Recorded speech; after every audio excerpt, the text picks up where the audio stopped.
Good morning. We'll call the meeting to order. Just to note, we are conducting this meeting via conference call in accordance with the Municipal Government Act, Section 199. Please note this call is being recorded and will be uploaded to our website and/or social media. To eliminate background noise, please mute your phone during the council meeting. If you've submitted a comment request, the chair will call on you at the appropriate time. The chair may also openly ask for comments and concerns from the public relating to a particular topic. At this time, phone lines will be unmuted. If you would like to speak, please state your name. We ask that only one member of the public speaks at a time. All persons will have the regularly allotted 10 minutes to speak as per our procedural bylaw. Everyone has a right to be present at council meetings, and any attendees that are considered disruptive to the progression of this meeting may be removed at the discretion of the chair as per the MGA Section 198. We thank you for your cooperation and understanding.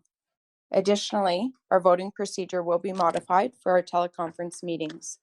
I will call for any councillor who is opposed to a motion to indicate verbally. For any motions with expressed opposition, we will conduct a roll call vote. And we'll start the meeting by doing a roll call just to make sure that everybody was able to call in this morning. We'll start with Deputy Reeve Clausen. Here. Councillor Wilson. Present. Councillor Bigger. Here. Councillor Eichert. Here. Councillor Kester. Here. Councillor Armstrong. Present. Excellent. Thanks, everybody. We have an agenda that was circulated. Does anybody have any additions or changes? Donna Bigger here. I have an addition for in camera 4.2 development application process.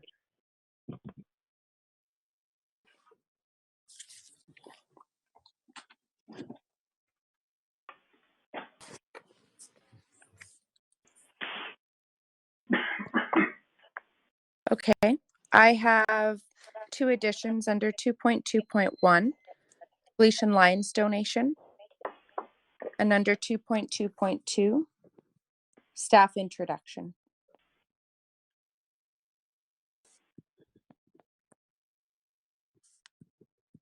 Any other additions or changes? If not, a motion to approve the agenda.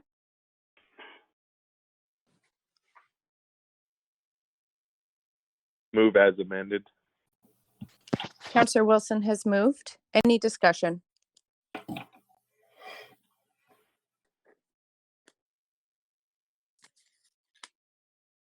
And is any councillor opposed?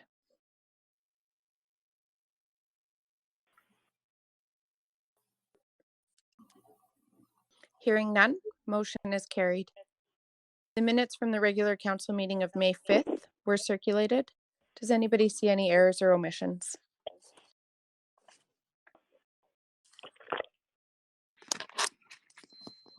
Move the minutes as presented.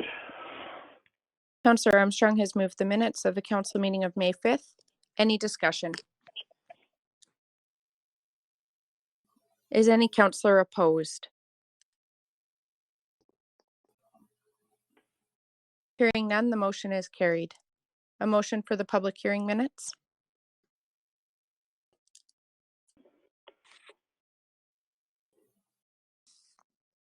Donna Bigger here. I'll move. It be accepted. Councillor Bigger has moved. Any discussion? Is any councillor opposed? Motion is carried.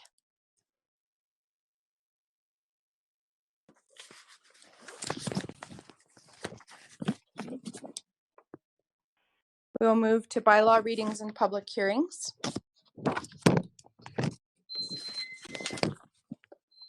I will move that the process for the Wheatland County Council meeting, as it pertains to the scheduled public hearings, will be as follows. Public hearing, first reading if required, then consideration for further readings of the bylaw for those public hearings that have been closed. I further move that the above process will take place with the absence of resolutions to go into and out of council before and after each public hearing. Is anyone opposed?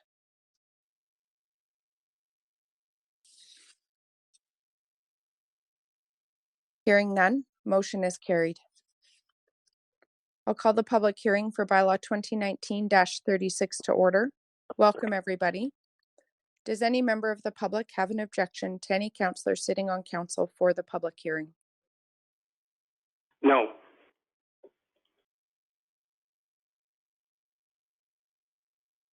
And can administration please verify that the public hearing was circulated in accordance with the Municipal Government Act? The administration can confirm. Thank you. And were there any written submissions beyond what was included in the package? They were not. Thank you. Good morning and welcome. Good morning, Council. This is Megan Williams presenting the public hearing and second reading of bylaw 2019-36, the Speargrass Land Use District Amendments. The report starts on page 18 of the Council package. So this bylaw proposes to amend land use bylaw, specifically the Speargrass Low Density Residential District and the Speargrass Medium Density Residential District. It is proposing the removal of dwelling secondary as a use from these two land use districts, that there is a limit to the length of time RVs are permitted to be stored on personal property. This limit would be 5 consecutive days. And there is a request for a development permit, that a development permit be required for all new fences in order to control the height and the construction of those fences. So just the material that they're made of. It was also brought to the county's attention that some residents may be using their RVs to self-quarantine or to work remotely. Therefore, staff is recommending withholding third reading of the bylaw until an interim measure has been put in place to allow these residents to continue to use their RVs for this purpose. So the economic development strategy has identified red tape and difficult permitting processes as one of the challenges that the county faces. As such, staff has been working diligently to decrease the amount of red tape residents experience when submitting applications to the county. By requiring a development permit for these fences, this can be seen as an increase in the red tape developers and landowners need to move through. The development permits would only need to be required for new fences, though, and it would only impact the residents of Speargrass. Restricting the number of days a resident is allowed to store an RV on their parcel may also be difficult and time-consuming for the county to enforce.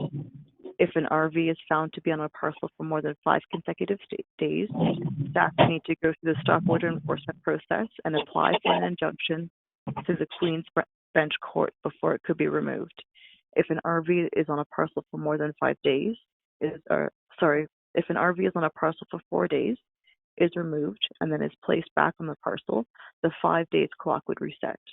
I've asked Peace Officer Perman to attend this public hearing as well, and he'll be able to answer any questions regarding enforcement. Staff did receive several comments from Speargrass landowners. The comments package was included in Council's package and starts on page 25. In total, staff received 15 comments. There were 11 in favor of the changes and 4 against. And staff has been notified that there's at least 2 members of the public who have indicated that they would like to speak during the public hearing portion as well. On page 18, staff's recommendation is that Council undertake the public hearing for bylaw 2019-36 and that Council move second reading of bylaw 2019-36. This being the bylaw for the purpose of amending land use bylaw number 2016-01 with the changes as shown in the attached Schedule A of that bylaw. And that concludes my presentation, and I am available for any questions. Thank you. Thank you, Megan. So the process will be any persons in support of the application will speak, then any persons with concerns or who are opposed to the bylaw change, then staff will have final comments. Is there anybody who would like to speak who is in support of the application?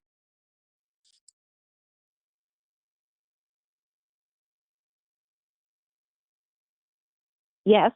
Hello. Good morning. Welcome. Good morning. My name is If you Kelly can- McEachran, Perfect. Thank you. and I've been a Speargrass resident for 12 years. Speargrass, as everyone knows, is a community that was hit hard at first by the recession, the downturn of 2008, and now this economic recession that we're in now.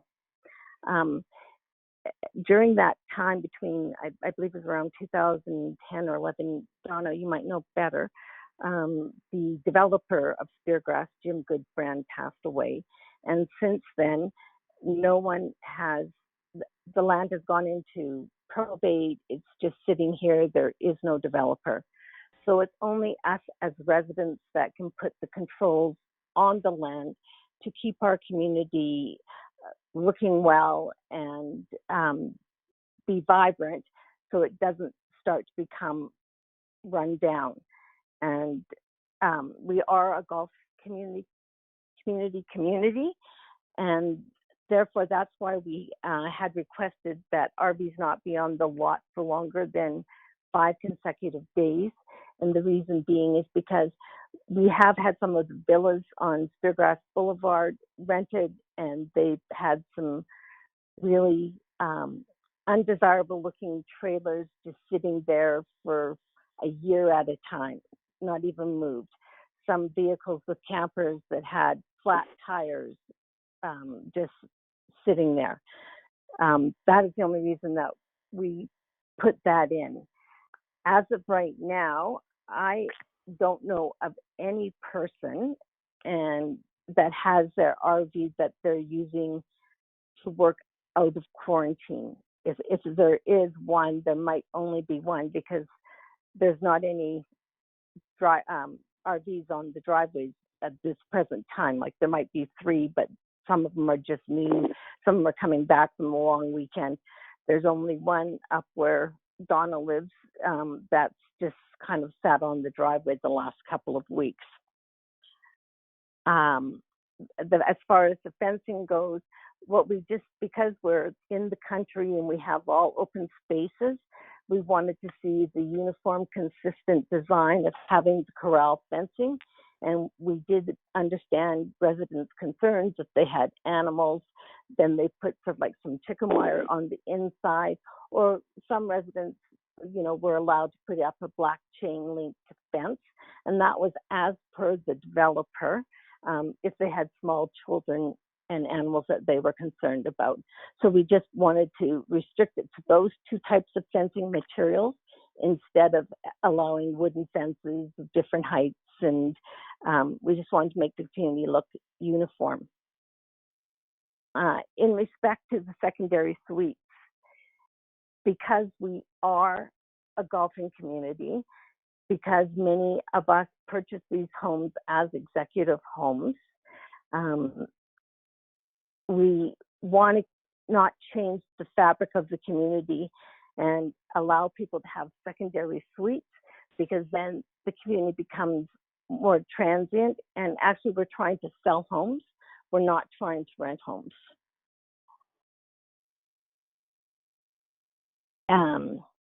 And I think that's basically everything that I want to say. Is there any questions?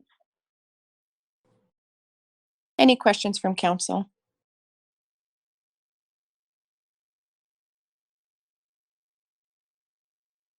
Thank you for your comments. We appreciate it. Thank you. Great. Sorry, Amber, I just had a comment for Shelley. That, Sure. Chad, my neighbor here, is working from home. That's his Yeah. office. So he is there. Another thing too is when you say you don't want renters, there is people that do rent their homes here, but that's not part of this amendment. No. Yeah. Okay. Just so you know. No. I just said we don't want more renters. We want homeowners, and because of the pride of ownership, they're not as transient, take better care of their places normally. And Chad was the only one that I thought that I'd only seen him on the driveway. He's the only one that I've seen in the community. Yeah. Thank you. Thank you. Thank you for your comments. Is there anybody who would like to speak in opposition or with concerns regarding the application? Good morning, Megan. Jeff Perry here. I would like to speak if possible. Yes, good morning and welcome. Thank you. Good morning, everyone, and thank you everyone for allowing me to speak. We've been residents in the community here for 11 years as well, and we're strongly opposed to the allowance of the possible secondary suites that are being questioned here in our cul-de-sac. And for the following reasons, here's why we are opposed. First and foremost, I think probably the parking situation here, particularly on a cul-de-sac, it can become very congested if there is a function. And I think too, with the secondary suites, there could be additional vehicle traffic in and around the cul-de-sac, which would make it non-accessible not only for residents but for emergency vehicles as well too. So that's a big concern for us. And again, and these are just bullet points here, and I'll be brief.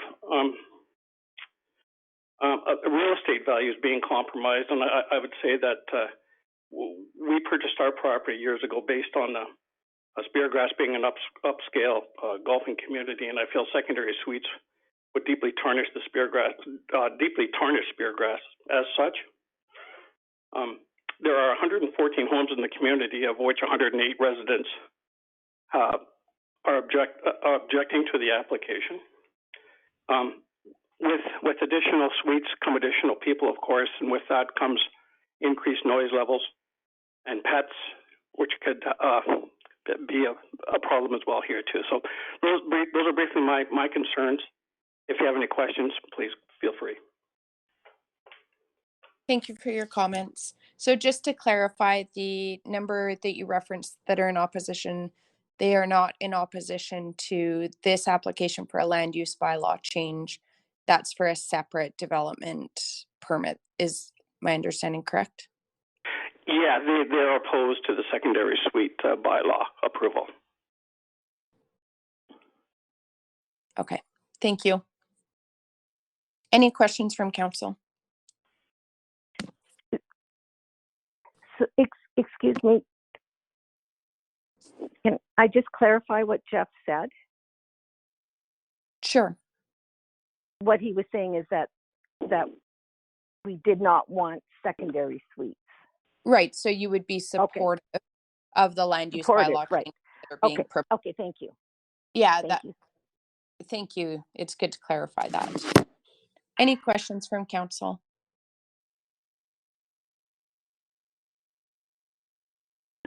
Glenn here. This bylaw isn't changing secondary suites, is it? Or is it? I don't see it anywhere.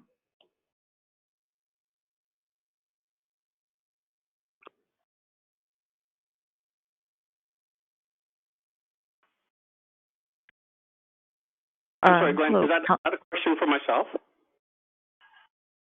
If you know the answer.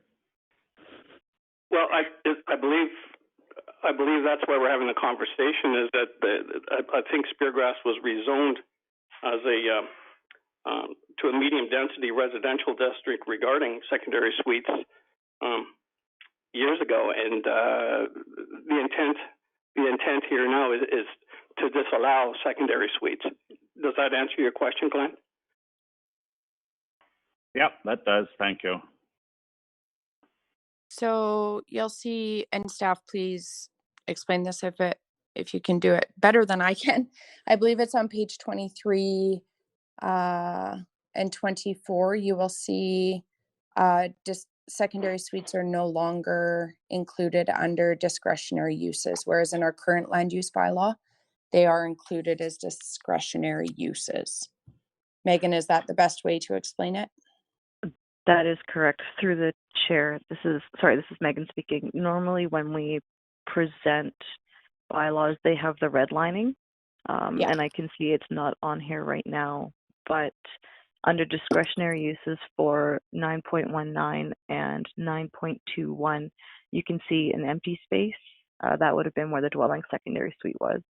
So it's been removed from both of those land use districts. Thank you, Megan. You're welcome. Any other questions or clarifications?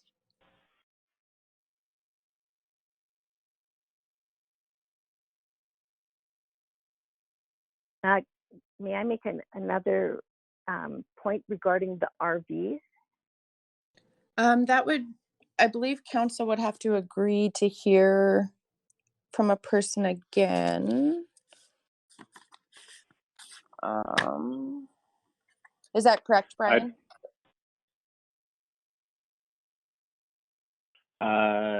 Yes, that would be correct, unless it's just rebuting someone else's point. Is any councillor opposed? If it's new information, I don't have an issue hearing it. Neither Okay, do I. is any councillor opposed to hearing further information?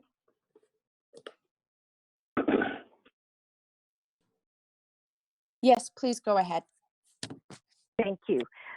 Just one more point. When there's some residents that have 40-foot motorhomes and they have them on their driveway, and it is also a safety concern when trying to back out of your driveway, that you've got a motorhome blocking your view.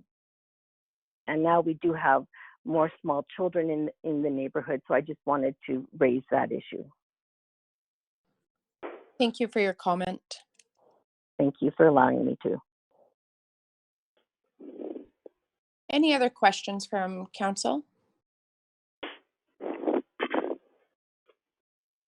Does staff have any final comments?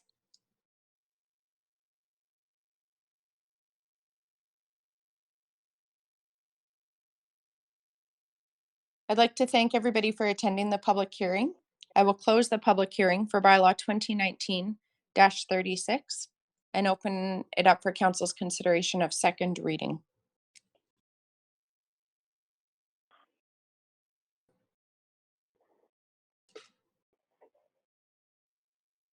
Hi, Donna here. I'd like to move that, hang on.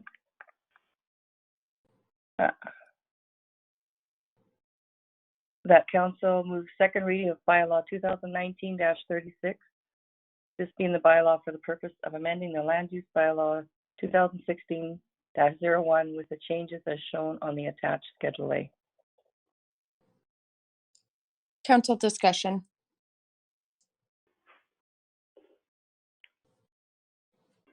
It's Councillor Akers here. I've got just a question that if I were to live in Speargrass and I were to develop a secondary suite without anybody's permission, what is the county's response to that? I mean, there'd be a lot of situations where if I had the space and I had an aged parent, that I may want a secondary suite. Like, so is this sort of like don't ask, don't tell? I just need clarification on this. Thank you.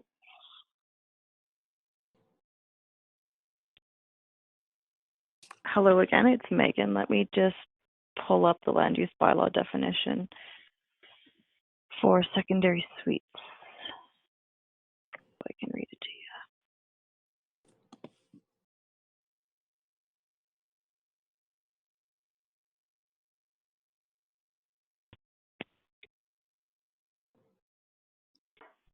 So we've got a very specific definition for what a dwelling secondary suite is. It has to be a self-contained dwelling unit located within and accessory to a structure in which the principal use is a dwelling. So it could be like a basement suite or like an attic suite. It has to have cooking facilities, food preparation, sleeping and sanitary facilities, which are separate from those of the principal dwelling within the structure. It also has to have a separate entrance from that of the principal dwelling, either from a common indoor landing or directly from the exterior of a structure. So you may be able to have your aging parents living with you, so long as there wasn't like another kitchen area, like in the basement or the attic, so long as the entrance to the dwelling was shared with the principal dwelling. So there's ways to still have your parents living with you. If we were to receive a complaint that there's belief that there is a dwelling secondary suite and a legal one, we would go through the enforcement process that we usually do. So we would send a letter of inquiry. Then we would send out, Chris, you might need to correct me on this. It's been a while since I've had to do one. I believe it goes letter of inquiry, then a warning letter, and then a stop order if they don't prove that they've basically removed the secondary suite. And then of course we would go through the court process if it gets to that point. So just, you're going to make them tear out portions of their home. The government is going to go in and tell them that they're going to tear out portions of their home. If they didn't receive a development permit for it.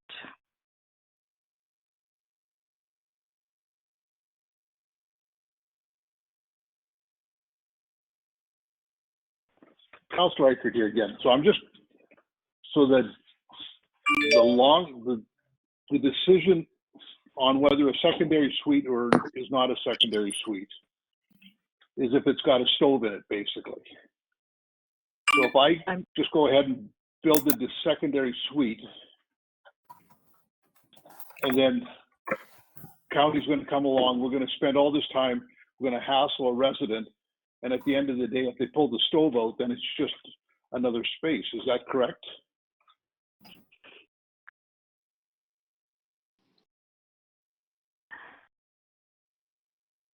I think there's a couple of other alterations they'd have to make.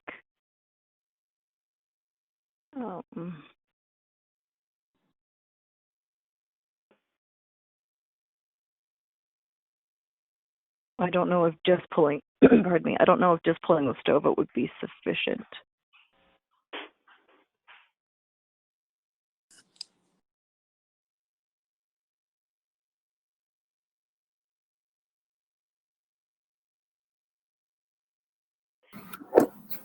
Good morning, Madam Reeve. It's Matt here. My apologies. I was speaking when the mute button was on. If I could just quickly for council's information and for Councillor Wilson as well, like excellent question in terms of government, forcing one to rip out their renovation or something like this. Typically, most municipalities, including Wheatland County, are complaint-based driven. So if there was a complaint about additional density from a dwelling within, for example, Speargrass coming forward to the county, we would in fact obviously act on that and create a file to go and see if what specifically is going on. Oftentimes when those complaints go forward and it is determined that there is an additional space that has been altered within a dwelling that may permit an individual or several to live within that quarter, we would make a determination if it is in fact a secondary suite.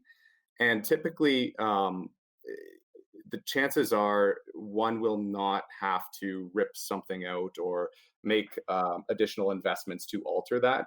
What happens is they would go through the process to become compliant.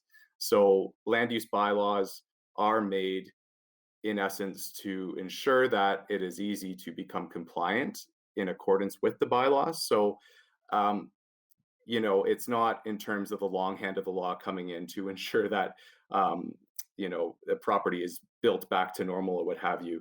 We have the ability to ensure that a residential owner can become compliant going through the process. So we wouldn't want one to invest in something and then reinvest in making it compliant again, so to speak. So we will work with the applicant as much as possible. And anecdotally, one never really has to rip something out to bring it back to normal in terms of building that suite. We will, and municipalities have the obligation to educate as well. So what we have been doing with Speargrass residents throughout this process is engaging with them, letting them know what works, what doesn't, and what the process is. So on the county's end, and staff have been doing their due diligence throughout this process.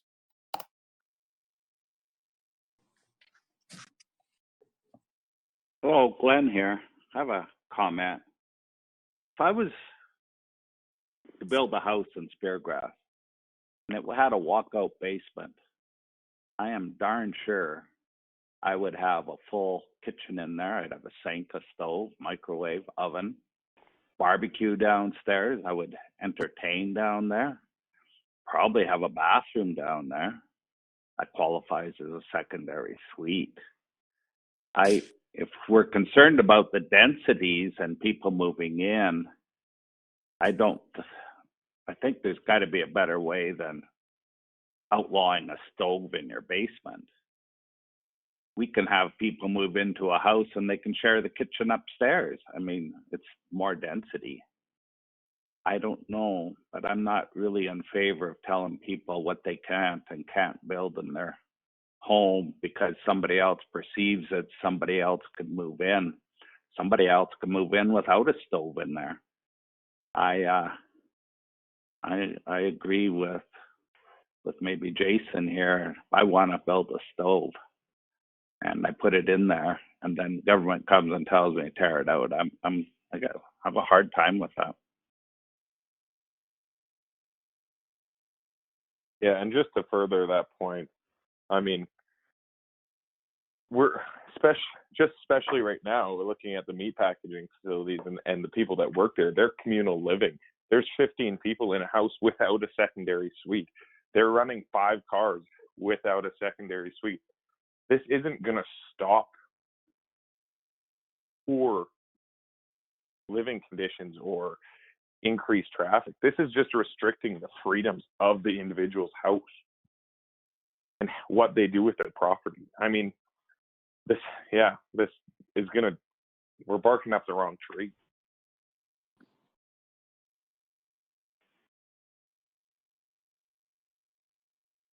Councillor Eichert here again. Along the same lines, and I'm just working this one through my head.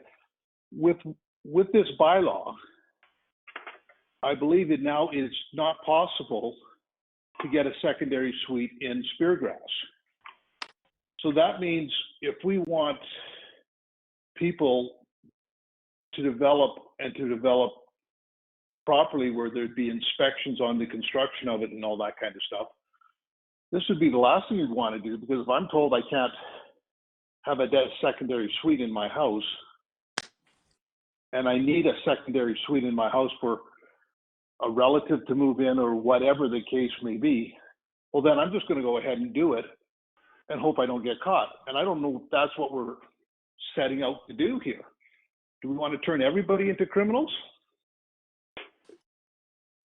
The federal government already did that, Tom.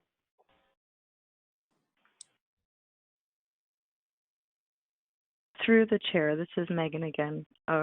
In the over 10 years that Speargrass has been in existence, we've only had one application for a dwelling secondary suite, and we've had no complaints either that other folks may be having like an illegal secondary suite. So I don't know how big of an issue it will be in the future for Speargrass. That's just something that for council's consideration. Those are the known government ones. I don't even live there. I've got friends that live there. I can name 5. And so why are you going to make them illegal dwellings? Whether they're complained about or not, government is still restricting those residents.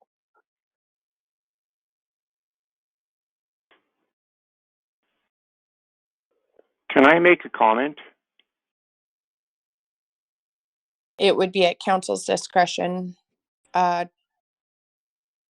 Council, would you like to hear from, I'm sorry, sir, your name? My name is Fulton Beck, and I am a resident, and I just think... Just one second, Mr. Beck, just one moment, please, just for process. Does any councillor oppose hearing from Mr. Beck? Yes, Amber, I'm sorry to say it, but if we allow him, we have to reopen the public hearing because they bring up something that other public wants to speak to. If there was other points that should have come up during the public hearing. Yes, sir, we've... Oh, sorry, go ahead. Sorry, it's just Brian from administration. I second Councillor Armstrong's sentiments there. The public hearing was the opportunity for the public to provide input, and unfortunately, the public hearing is now closed. The issue with hearing information outside of the public hearing is that even though it may be valuable input, the opportunity was missed. It's just a kind of a process thing that I would advise against. Thank you. I agree. Yeah, I'm sorry, Mr. Beck, we have closed the public hearing and we are back in council. And because we've already conducted the public hearing, we are not able to hear any further comments at this time, only council deliberation. Okay. Any further council questions or discussion?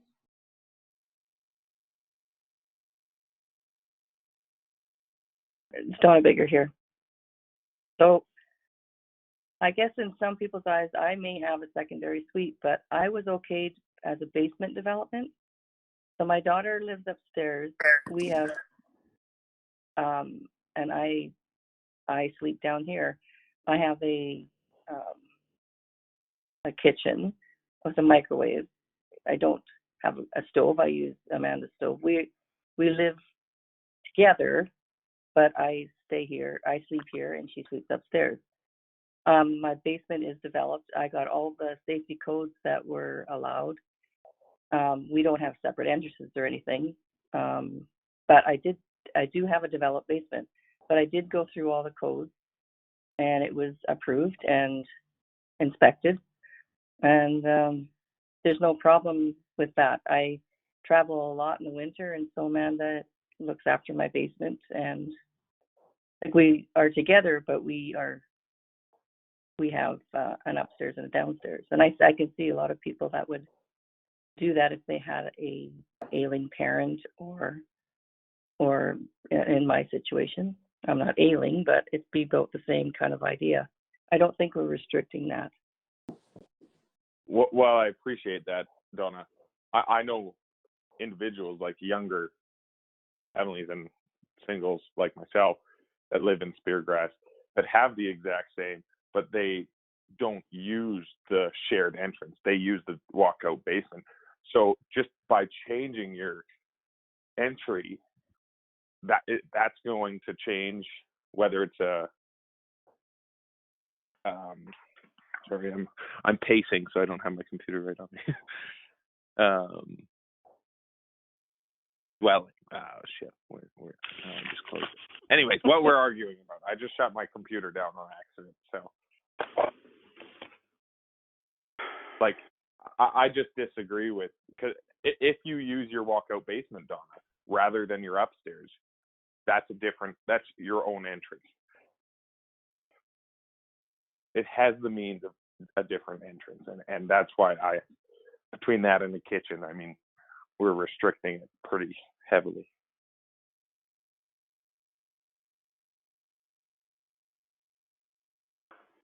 Yes, that could be true. And I know it's only been brought up once. I don't know how serious this would become to Speargrass. I mean, the houses here are fairly upscale. People that want to move here don't want to rent out their house or parts of their house, but we would be restricting that, yes.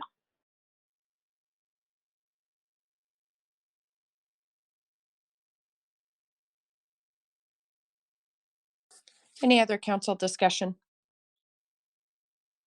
Just one other comment, Glenn, here. If we've only had one perceived instance, or why are we changing it? In 11 years, I think it's been, or people living there for 11 years. There's only been one instance. Just because we have a bylaw or change it doesn't mean there's not going to be another one instance. One instance, to me, is hard for me to change.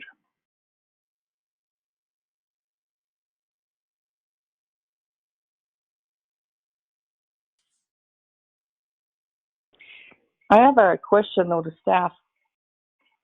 So with this bylaws amendments, do we vote on all three issues separate, or how does this work? The process would be to vote. We're looking at second reading for the entire bylaw, which includes all three changes with the fencing, the RV storage, and the removal of the dwelling secondary suites.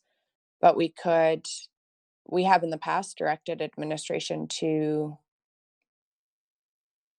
like change a draft bylaw. I'm not sure if administration can speak to the process for that. If there were elements of changes to the bylaw that council supports and other elements that council does not support. Through the chair, this is Megan speaking again.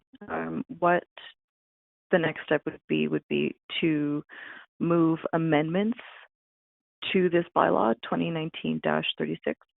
So you'd be able to say whether or not you wanted to remove dwelling secondary suites or whether you wanted the fences or the RV. You'd be able to pick and choose essentially. But you would need to move an amendment specifically to the land use or to the bylaw.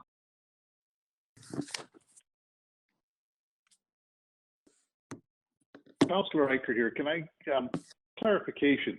If we allow secondary suites as a permitted use, when the individual goes in to get a permit for, do not all the neighbors in the area get a, are they not all, and then at that point in time that there can be So I a believe discussion on whether that's allowed? I believe currently dwelling secondary suites are under a discretionary use in these two land use districts in Speargrass, and so there would be notification. I think that's what kind of initiated all of this, is my understanding, was there was circulation done for a particular development application, and then that initiated this community request, or a request from a section of the community to change the land use bylaw. Administration, please correct if I've missed something there. No, you're correct. So, Tom, there was an application for a secondary suite under discretionary use. There was circulation, I believe some sort of communication from a large percentage of the community came forward to administration, and that prompted the open house and the consideration of changing the land use bylaw.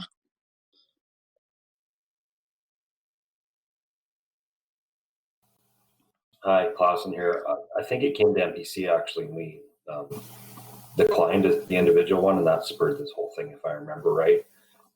As far as the RV and the fence, that wasn't part of the issue then, but definitely secondary suites was what we had quite a discussion about it.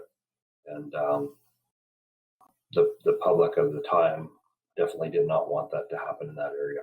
So that's what spurred all this. I could be wrong, but I think that's what it was.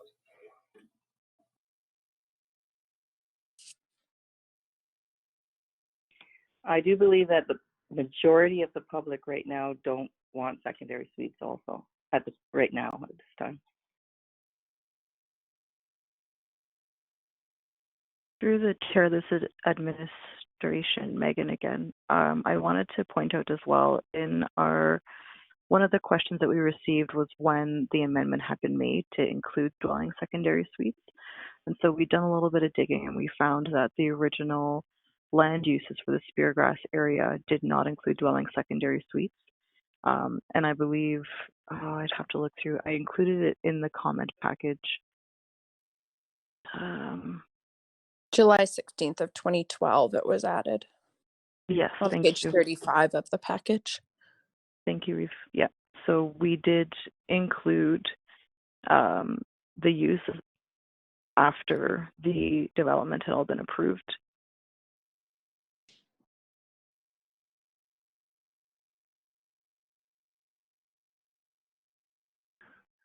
Glenn here, Megan. Is there a difference between dwelling secondary suite and just a secondary suite?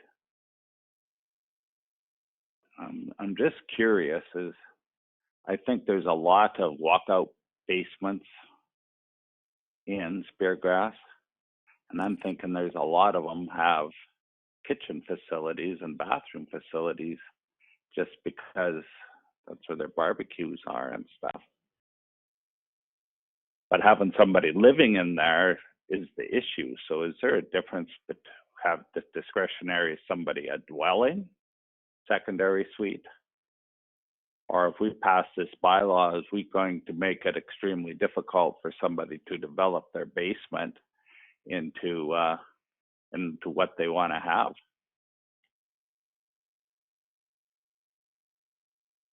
Through the chair, we only have dwelling, secondary suite as a use in the land use bylaw. I believe just calling the secondary suite, it's the same thing. That's just what our definition reads as, is dwelling secondary suite. Folks would still be able to develop their basements if they wanted to. They would just have to be cognizant of our definition of what a secondary suite is. And for us, the tipping point are the cooking facilities, which would be like an oven and a stove, food preparation, which would be sink, countertops, refrigerator, the sleeping and sanitary facilities, so obviously like a separate bathroom with bath, sink, toilet, and the sleeping facilities, obviously like a place to sleep.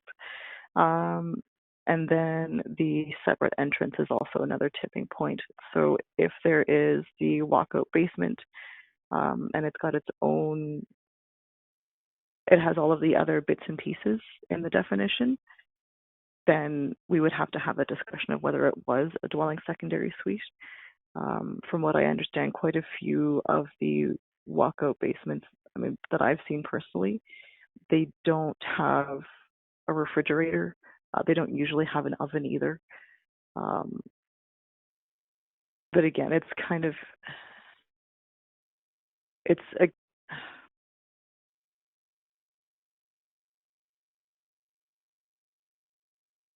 sorry, I don't know if that answered your question, Glenn. I know it. I asked it that way because I know you couldn't answer it. I know for me personally, I would have to have an oven and a stove and a sink and a countertop, and definitely a fridge. That's just part of. I have it here in my house now. It's not even a walkout. And I'm certainly not going to rent it out to anybody. That's not why I put it in. I put a stove and a sink and a fridge upstairs too. I could. Doesn't mean I'm going to rent it out because I have two. I have two bathrooms, two bedrooms. To me, we're trying to limit occupancy, and we're trying to do it through a different means. If we don't want to have more than one family living in a house, which is a secondary use, I'm wondering if there isn't a better way to do it than limiting what you can build and what you can't build in your own use and enjoyment. Through the chair, I don't think we can control the number of families living in a unit.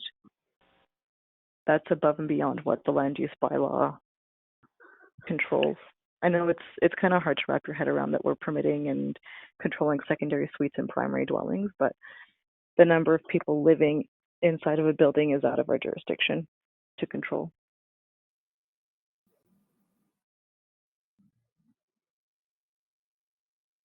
Well, through the chair, Ben Armstrong, for me, there's too many questions and not enough answers and too much ambiguity, whatever you call that. So I'm ready for the question, but I won't be voting in favor of the changes.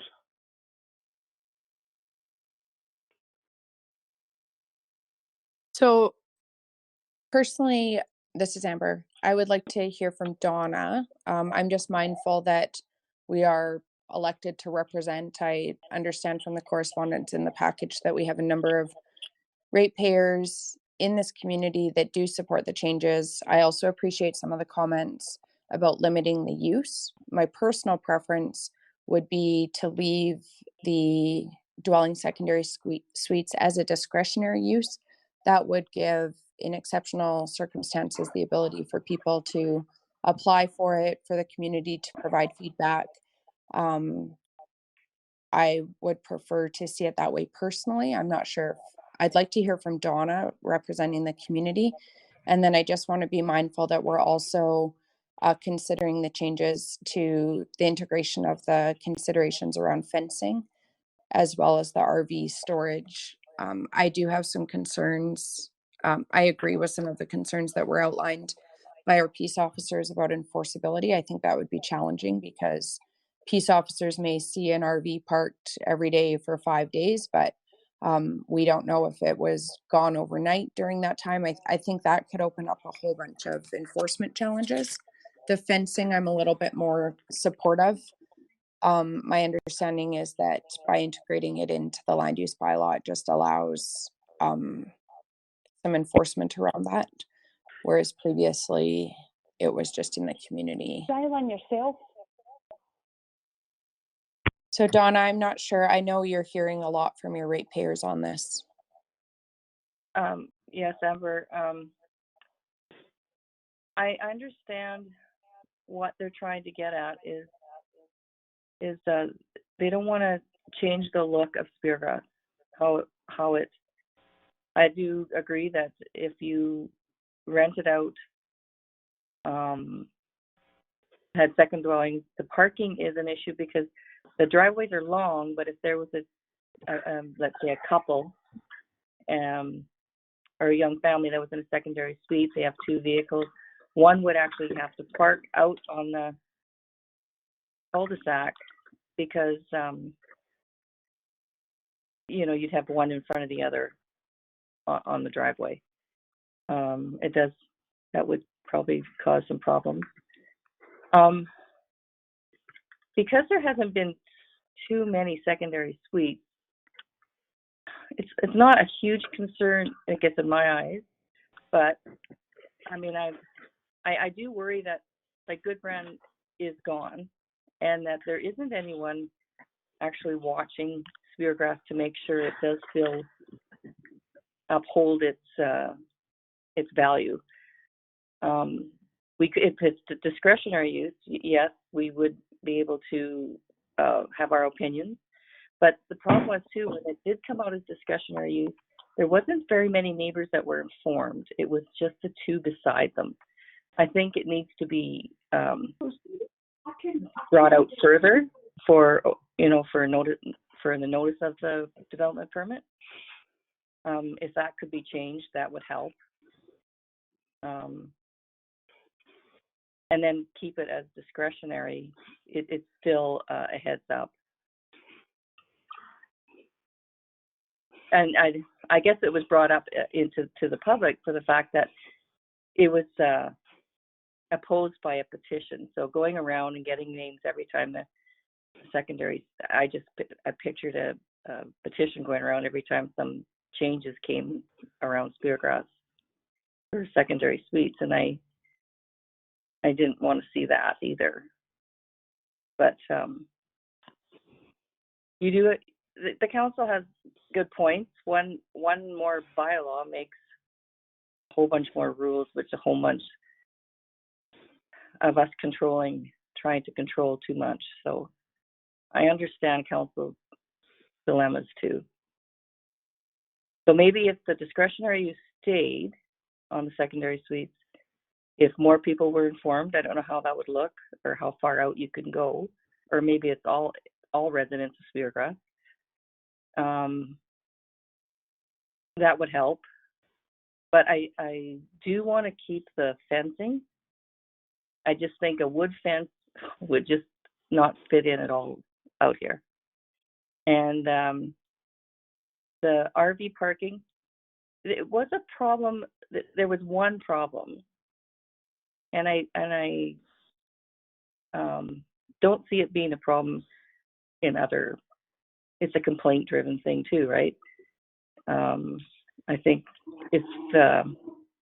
I don't know how it would be enforced, and I think the people know about that. But I think people are pretty respectful of their neighbors here. It's a good community, so I think we can probably enforce that ourselves.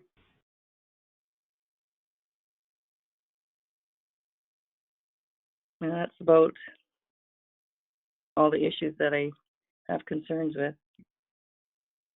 I know if it was taken completely out,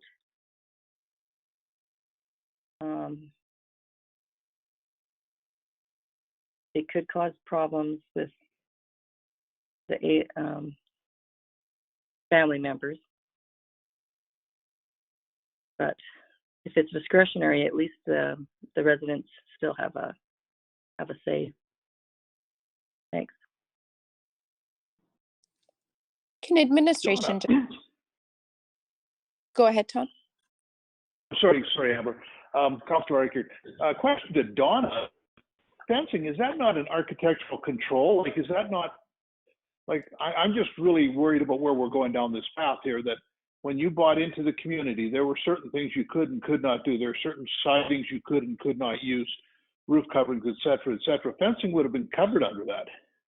And now it's becoming under the county's jurisdiction. I mean, this is what neighbors are supposed to do. You guys signed off to go to this neighbor. So I think fencing is an architectural control, so we shouldn't even be touching this one. I guess I don't, maybe you're right, but people are buying houses from other people and that house is already there. So then they go ahead and, decide to slap up a wooden fence because they didn't go through the architectural control. Do you see what I mean? The fencing wasn't, if it's someone who bought the house, the second owner, they wouldn't be introduced to that. And I don't know, the problem is that the Speargrass, no developers here. They're not here enforcing any of this right now. And that was kind of my worry about the fencing. But architectural controls stay on the whole property. There are places in the city of Calgary you cannot put asphalt roofing down because 30 years ago it had to be cedar shakes or better. So controls, it doesn't matter how many times the house is sold, the controls are still there. So I think this is something that the neighbors all got to get together and figure out, to start justifying or beefing up but the architectural controls are there.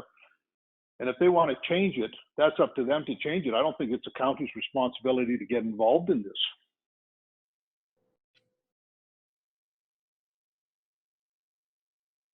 Yeah, I believe the fencing would be under that.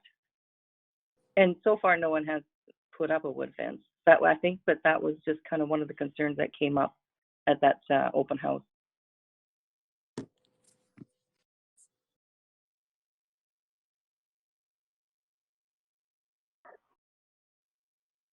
And I think the worry is with the residents is that there isn't anyone enforcing those restrictions anywhere here. And that's the residents' concern.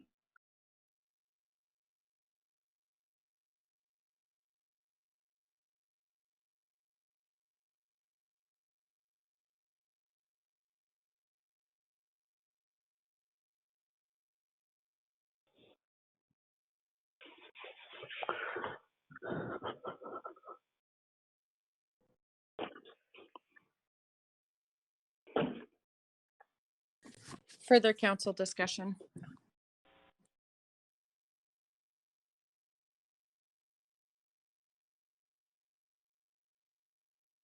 I do, Donna here again.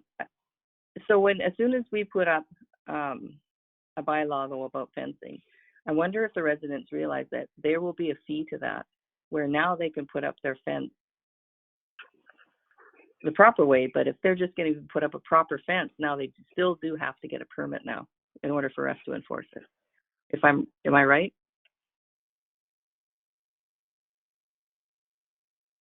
Through the chair, Megan speaking, that's correct. They would need to pay a fee for the development permit for their fence.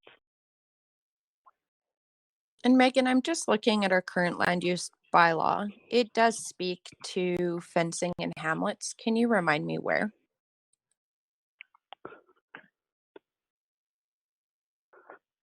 I know there's a rule about like front fencing, rear fencing. I believe we have a 6-foot limit in hamlets in general. Through the chair, Megan speaking, just taking a quick look for section 4.2.12. is the fence section of the bylaw, or one of them.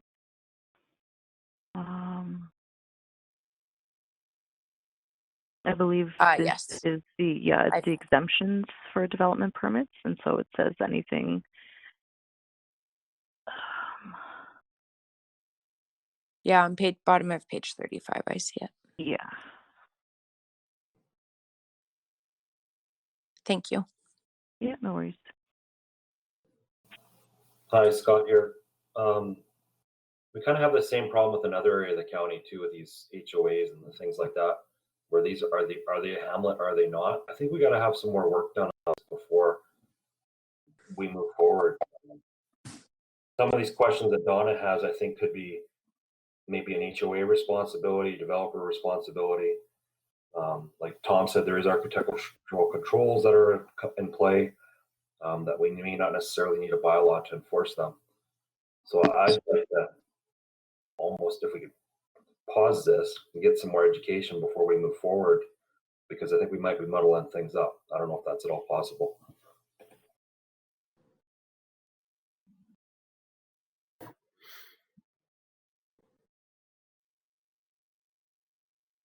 I would kind of agree with that, for the fact that Speargrass, I believe, isn't a hamlet. So, and where are our architectural guidelines? I don't even know where we would find them if like, as a resident.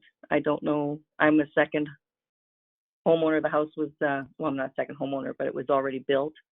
So I never did even see any architectural guidelines.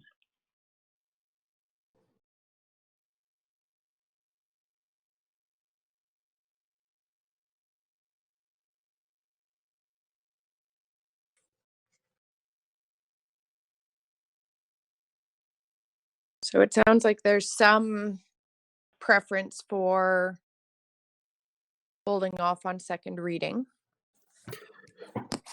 So just Madam Reeve, it's Matt here, and to council.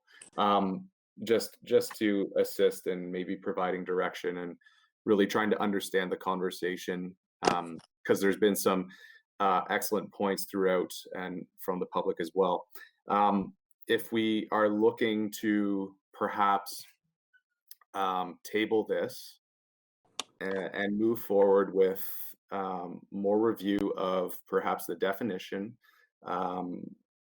and kind of finding a happy medium with regards to what is a secondary dwelling suite, what are some stipulations, and how we can make this better work for residents throughout the county. It's good to note as well that the architectural controls for the Speargrass area, we had looked at, we didn't investigate this previously. Councillor Bigger and I did, and it was very difficult to find these architectural guidelines. In terms of enforcing them, I feel rather confident that nobody is enforcing these guidelines. Not too sure if these guidelines are caveated on a property, or any covenants are provided when purchasing the house that are buried in fine print, perhaps. Not entirely sure with that as well. So there are a few more elements to really look into. If council wishes, administration and staff could certainly do this. And we could bring back a host of suggestions or amendments to the land use bylaw with regards to this, in the form of an omnibus land use bylaw amendment process that staff are already working on anyways. So it's totally at the discretion of council. I feel that it would provide more clarity and more of a thorough and streamlined process if we do this. But again, I would defer to council for that, and we will act in any way accordingly. Can administration clarify, was a motion put on the table? Yes, Brian from administration. Councillor Bigger did make a motion. So if Councillor Bigger would like to withdraw that motion, that's definitely an option right now. That's what I thought I had in my notes, but thank you. It's a very Monday, Tuesday, so. Okay. I can, what do? Rescind the motion and can- wait for more information? It's just motion to withdrawal. Okay, a motion withdrawal and for staff to bring back more information.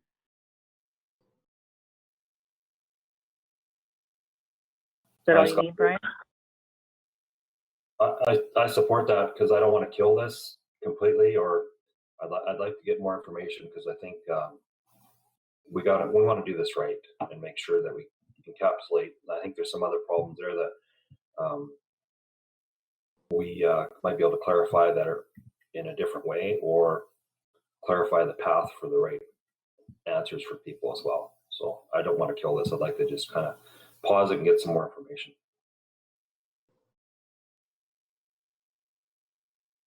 If administration can advise, we don't need to vote on a motion to withdraw. That is correct. There would be a point that you have to do it to vote on the motion to withdraw, but it has not reached that point. Okay. So just for administration and just good procedure, probably the motion that Councillor Bigger made about staff to bring back further information on That could be a second. what? motion. Yeah, that would be just kind of an additional motion, just to bring back more information on bylaw 2019-36, including definitions of, including clarity of definition.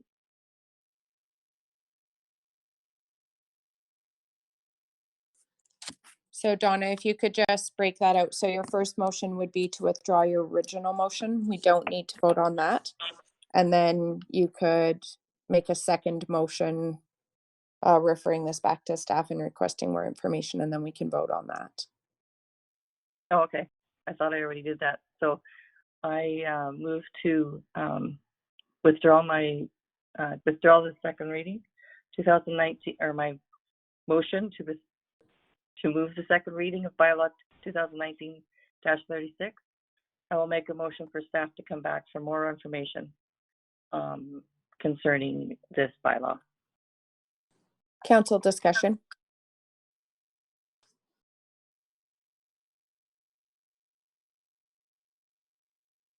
Is any councillor opposed?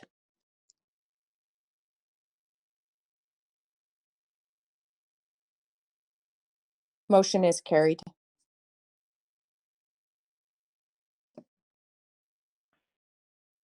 We will move to page 46 of our council package.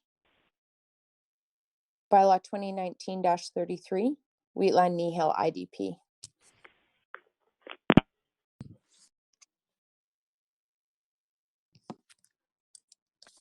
Good morning again, Council. This is Megan Williams presenting Bylaw 2019-33, the Kneehill Wheatland Intermunicipal Development Plan. This presentation starts on page 46 of your Council package. So this IDP received first and second reading on March 24th, 2020. Staff was given direction to schedule an intermunicipal committee meeting with Kneehill to discuss additional amendments to the IDP. The Kneehill Reeve sent a letter refusing the request, as Kneehill had already granted third reading to the IDP, and that the amendment process would be more complicated moving forward for Kneehill. So Kneehill's Reeve also explained that there are regular review periods for the IDP, and any amendments Wheatland County Council is proposing can be brought forward at that time. With this, Wheatland County Council then requested the IDP, then requested the IDP be brought back for third reading. In order for the IDP to be enforced, they do need to match, so staff is recommending amendments to the IDP document that will replace those made during second reading. Staff's recommendation is on page 46, and it is as follows. Apologies. Resolution number 1, that Council move to accept the following amendments to the Kneehill Wheatland IDP, Bylaw 2019-33. Section 4.2.13, include wording where no approved ASP or ACP is in place. And a second amendment to revise the notation under Section 2, Natural Landscaping, on page 14 of the IDP to read as follows. The Rosebud River defines part of the border between the two counties. The River Valley area in both counties is environmentally significant. Some conservation some conservation efforts exist in the area. And then the second resolution will be that council move third reading of bylaw 2019-33 as amended. That concludes my presentation, and I'm available for questions. Thank you. Thank you, Megan. Council discussion.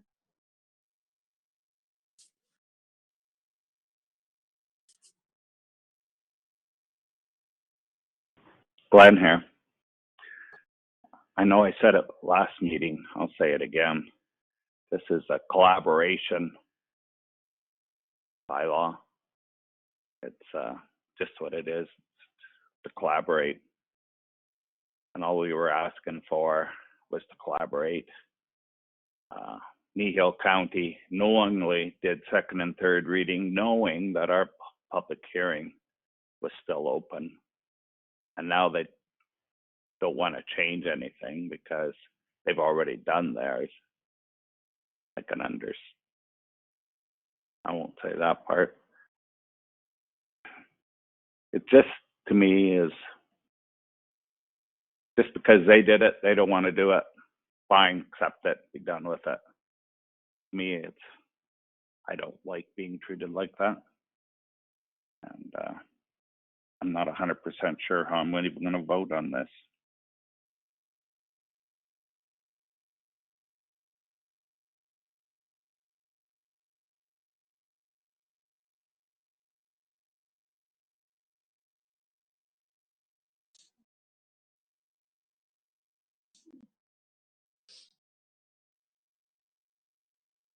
Other council discussion.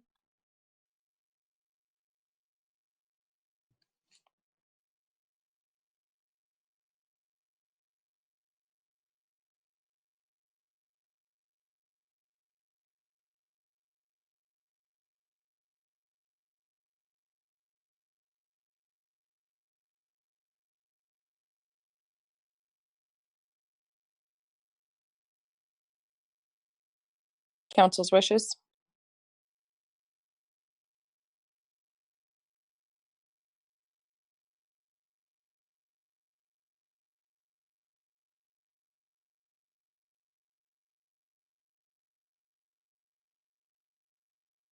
Councillor Eichert, I'll move that council accept the following amendments to the Kneehill Wheatland IDP bylaw 2019-33 as stated in our package. Is that good enough? That should do it, I think. Council discussion.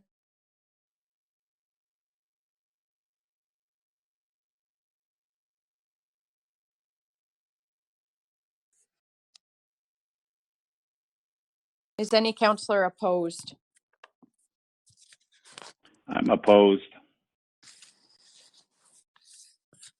So we will do a roll call vote.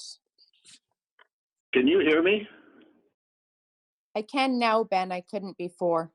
If you Yeah, had I said was trying to something, get in on the last bylaw, and for some reason I couldn't come through, but that's all right. It's gone through.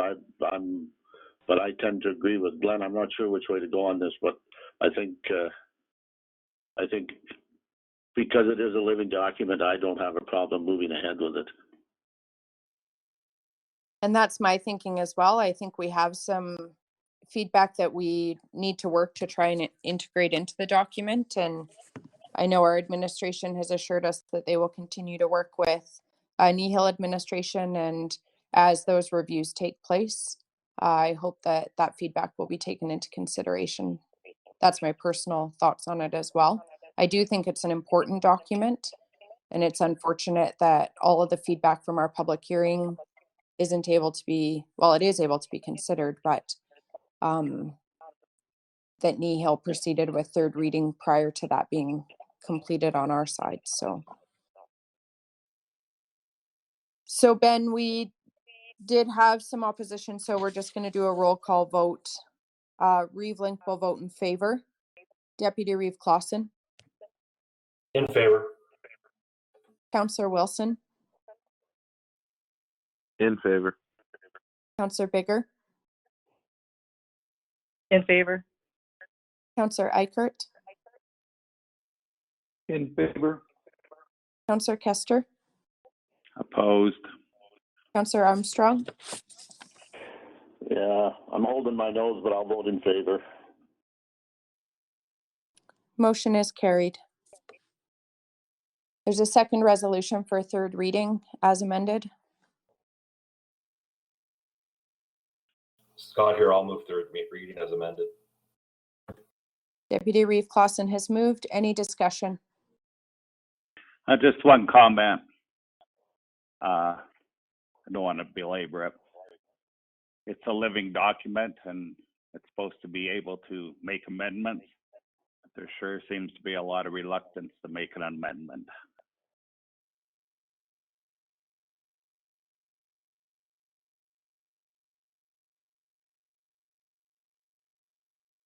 Any other discussion?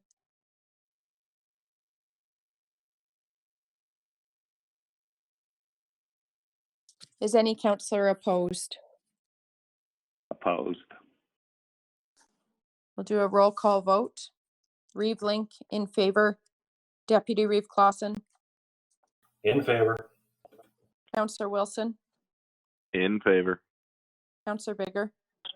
In favor. Councillor Eichert. In favor. Councillor Kester. Opposed. Councillor Armstrong. Favor. Motion is carried. We'll move to 2.2.1.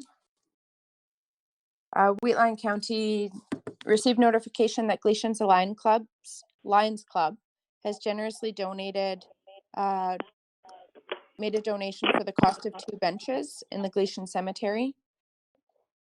This donation occurred in March 2020, but there was just a little bit of a mix-up, and so I would like to ask council, I would like to move that council send a thank you letter, provide a thank you letter to the Glacian Lions Club for their monetary donation to have benches installed at the Glacian Cemetery, Columbaria.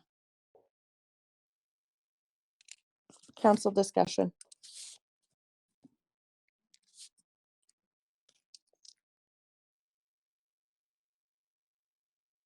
Is any councillor opposed?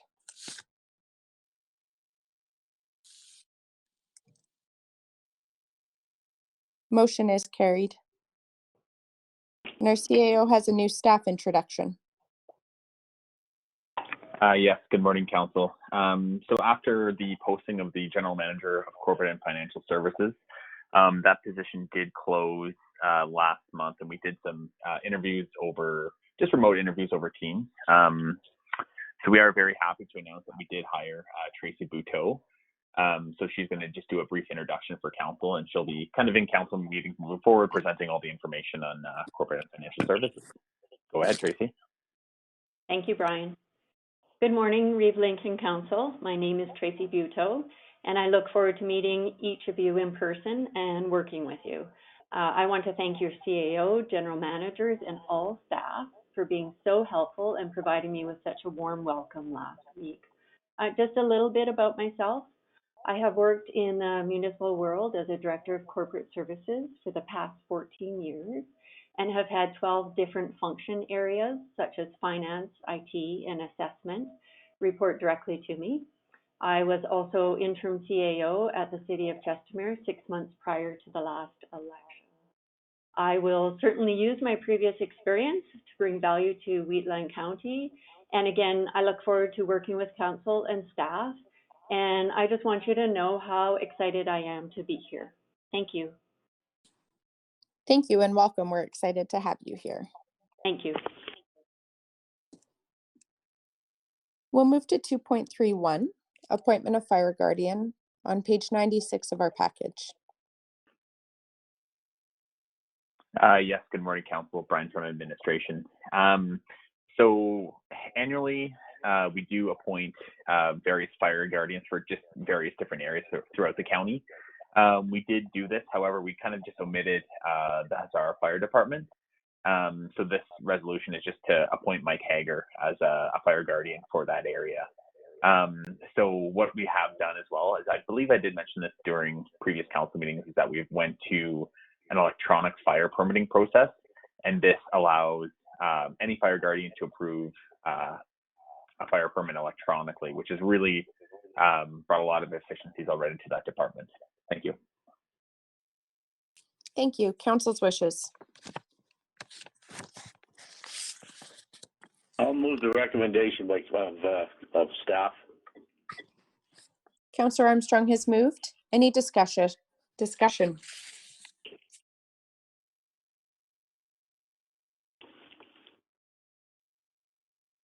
Is any councillor opposed?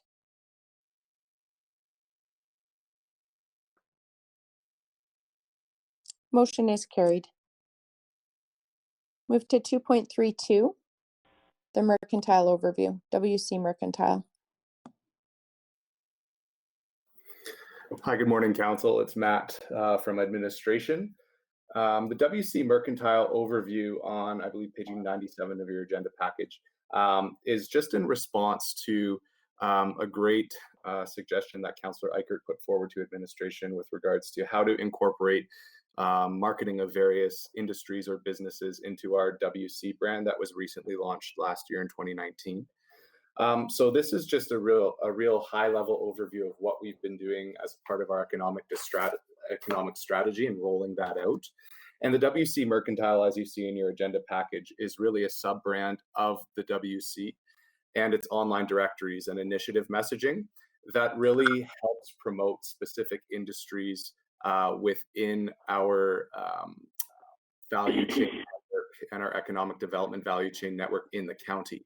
So what we're looking at doing with the WC Mercantile is really promoting our value chain in Wheatland County and connecting the businesses and the industries to potential buyers within the Calgary region, as we're lucky to be in an area of over 1.5 million people.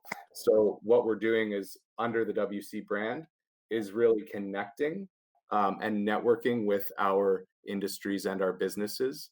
And this WC Mercantile is a model that is foundational and can be placed under any industry. So for example, what you see in the WC Mercantile supplementary package is really connecting agricultural value chain, but this model can be used to really connect other food industries or beef producers or what have you. So we are developing this model as a base to assist with our businesses throughout the county. And I'll take any questions. Thanks.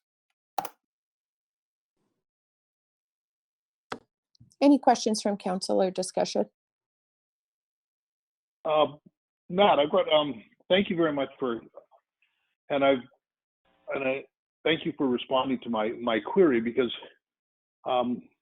food, whatever you call it, table or field to food table, whatever we got going on, it is an absolutely great thing. And the beef industry is,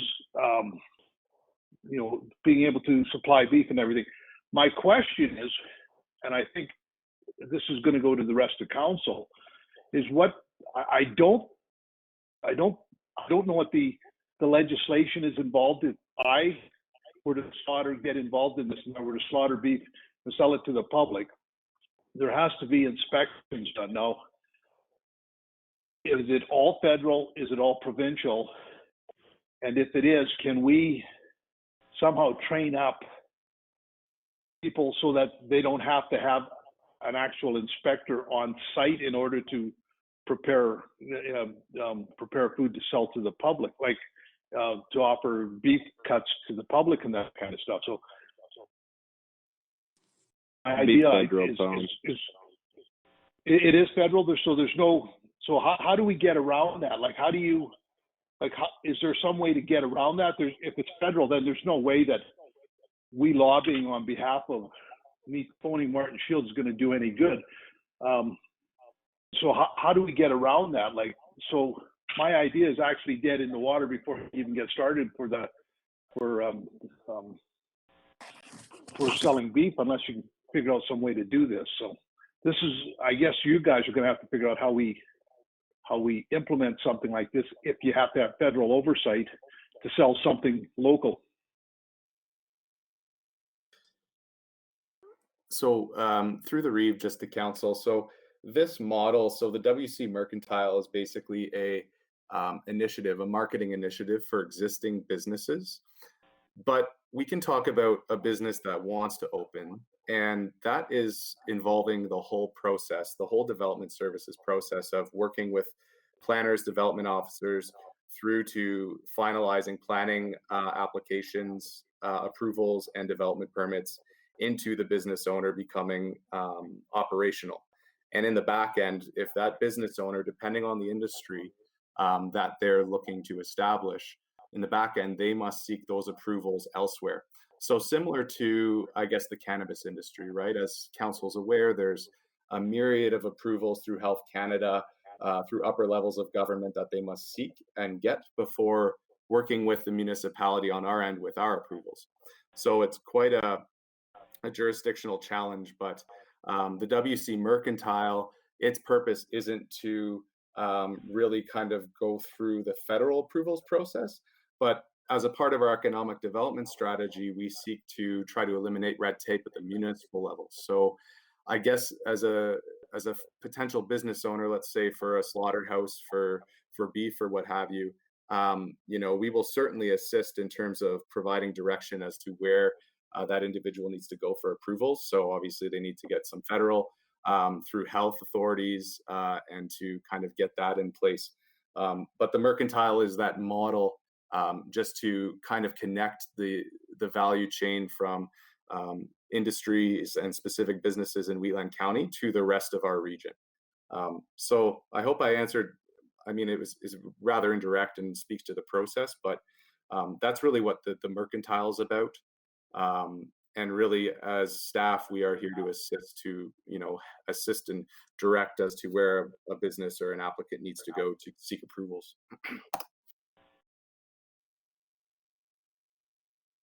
So Tom, just a couple of comments too from my perspective.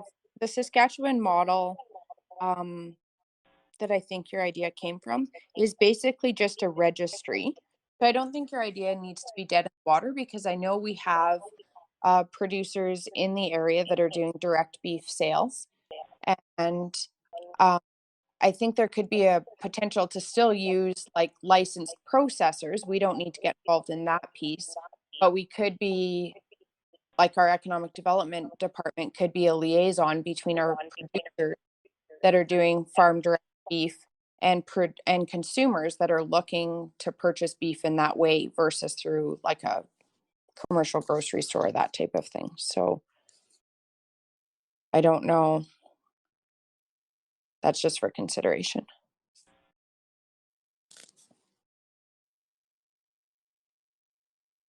I thank you for the information, and it's really good information. And you just realize at times like this, just how much needless red tape we in order to take a good idea and to expand it, just how much work is involved in that, because there are so many levels in government that are involved in this kind of stuff. So yeah, no, I understand that. And I really like the idea. So I think we got a lot of work ahead of us. We still have to, we'll have to figure out how do we go about cutting down like the red tape through the federally, like how does it even make sense that something I'm going to raise, slaughter, and sell in Alberta should be overseen by some bureaucrat in Ontario? Doesn't make sense, but I guess we got to keep working at it. So yeah, thank you very much for the information, and thank you for the comments, Amber. Any other council discussion or thoughts on this?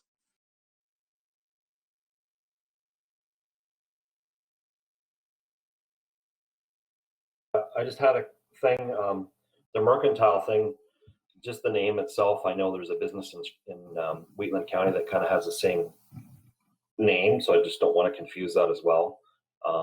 That's just the point. And then this kind of discussion, like I know what Tom's going at. They wanted inspections because we do, global market trading and things like that, and international trading, and with this COVID and the local economy becomes more important. I know what he's saying. Like, if it stayed within provincial boundaries, do we need all this kind of thing? And how do we open up the local markets, the guys that are suffering to be able to sell locally and not go through the multiple hands that upcharge the product. And it's just the whole economy of scale. I mean, we've been forced into this global economy, and I really hope everybody takes a good hard look at it at higher levels than us and thinks, you know, let's go back a few years and what stays local. But how that comes about, I'd fully support it, but how that comes there, I have no idea. Why don't I ask Russ to put this on the agenda for the next ASB meeting and see if Canadian Food Inspection Agency can't do a presentation on the requirements for slaughter of animals and everything like that. So I can ask Russ to do that, because that'll be way more clear than just having roundtable discussions on the subject in council.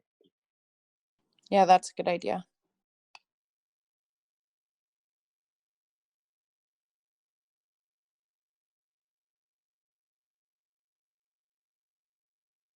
So looking for a motion to accept the overview as information.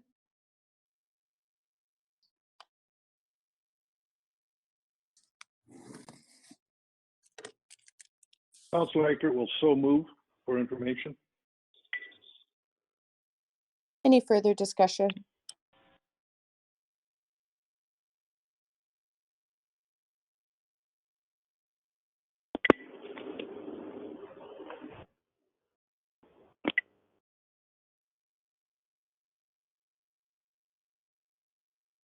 Is any councillor opposed?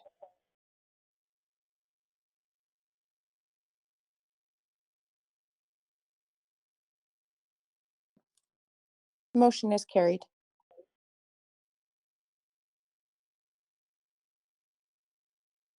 We had some correspondence from Minister Pond's office, from the Minister of Seniors and Housing, encouraging municipalities to declare Seniors Week. There is a sample community declaration attached on page 110 of our package. I think either Glenn or Ben should do this. I can't do it till next year, guys, or else I'd be all over this, but I'm not there yet.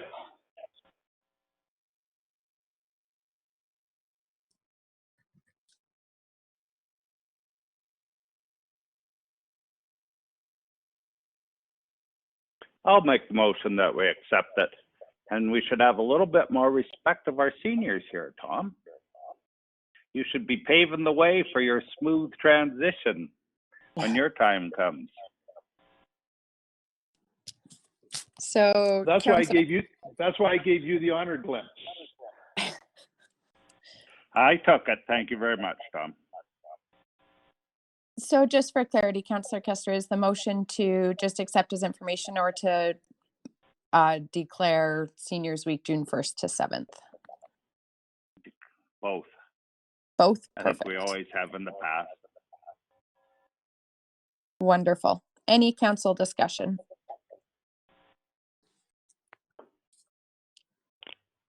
Is any councillor opposed?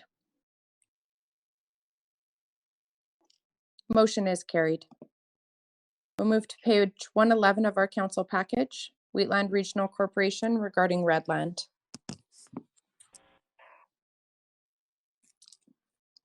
So there is a letter attached just with some questions. I'm not sure if anybody who sits on the WRC wants to speak to it or administration. Just some questions about invoicing and servicing, being that Redland's not a hamlet.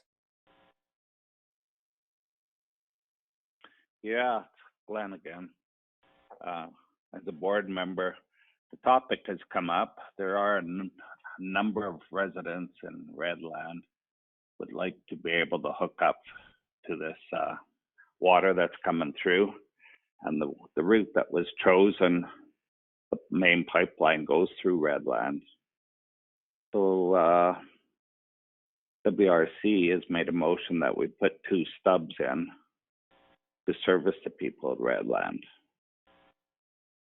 The question was at Redland, if they're rural users, they would be paying their water bills to the water Wheatland Regional Corporation.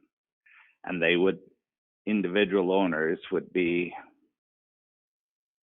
their responsibility to run a line to the main line and provide a vault and meter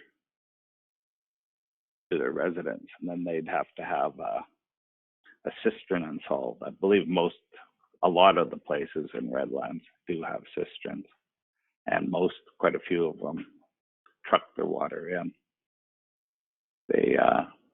However, most rural residents are putting lines in across their own land, and that's going to be extremely difficult in Redland because it's smaller lots. So I'm thinking the county, at the very least, would have to allow them to have access to the road allowances, get these lines in. The question is, does the county want to have maybe a dozen lines, separate lines, running to in our right-of-ways and the hassle getting them in? Or would the county entertain in partnership, much like Rosebud, where Rosebud paid some, the county paid some, we got some grants and facilitated their water and sewage system, and go that way. The MPE has done some preliminary engineering and I believe one of the plans was around $300,000 to put in the backbone of some water lines, and then there would be just short hookups into every resident. But before we started talking to residents and everything, we decided that we should rate this letter and see what council's thoughts are. If you want to consider partnership with them, put the whole thing in yourself or the county self.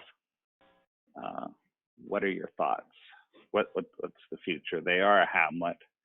We should be trying to facilitate hamlets and development and all that.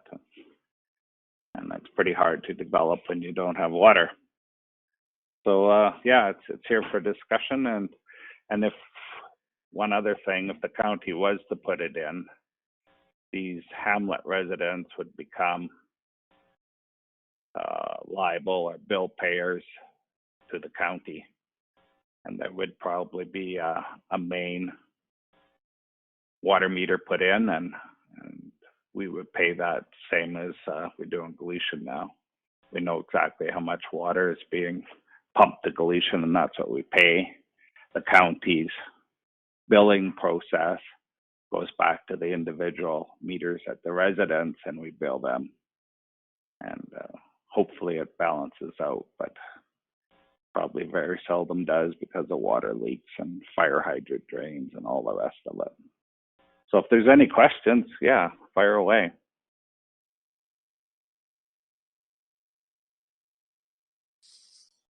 So Redland is recognized as a hamlet contrary to the letter from the WRC, is that correct?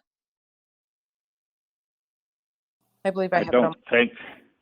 I don't know if there is no such thing, I believe, as a hamlet anymore. In the past, a hamlet was defined as so many residents, so big, maybe a commercial thing. It had a strict thing. And if you qualified, you were, there was provincial funding available.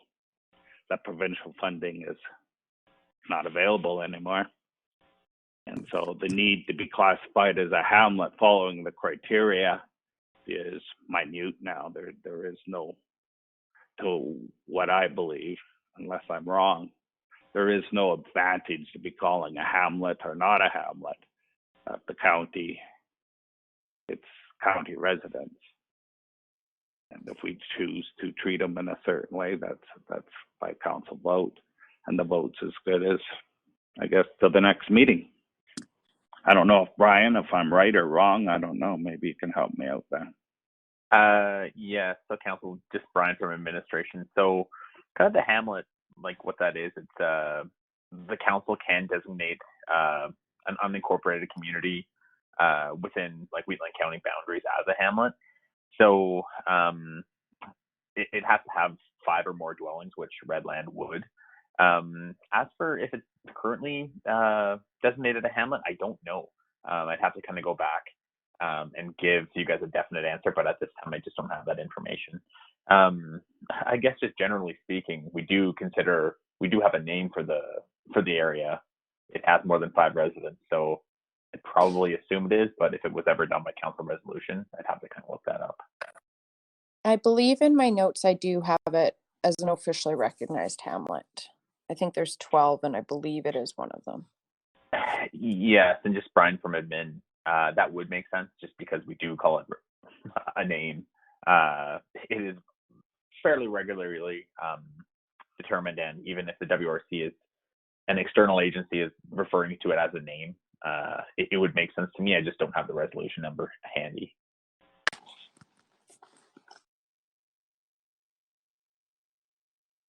Brian, is there any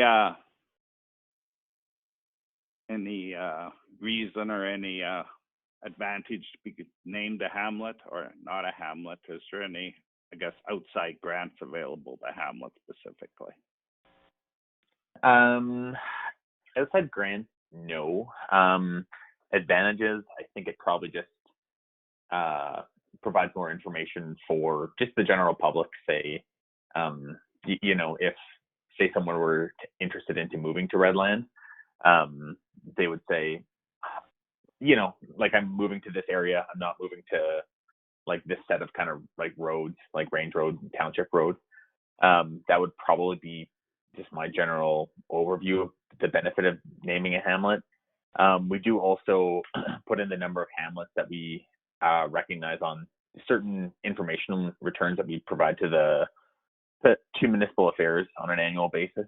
So I believe that is about the advantages that I can think of off the top of my head. I can also look into it and let council know, just for general information. Yeah, thanks, Brian. That's much the way I thought it was. I'm not adverse to naming my hamlet, but I always look at the financial implications too. Through the chair, can you hear me? You bet. Go ahead, Ben. Oh, thank you. I thought I was gone again. Yeah, I don't care if it's a hamlet or a growth area. The question here is, are we willing as a council to help the residents get the water supply in there the most reasonable way possible? And a single line going in there makes a lot more sense than 7 or 8 individual lines crossing multiple properties. So I don't think there's an issue giving them a hand in that way. It is a growth area, and that's what we're promoting, is it not?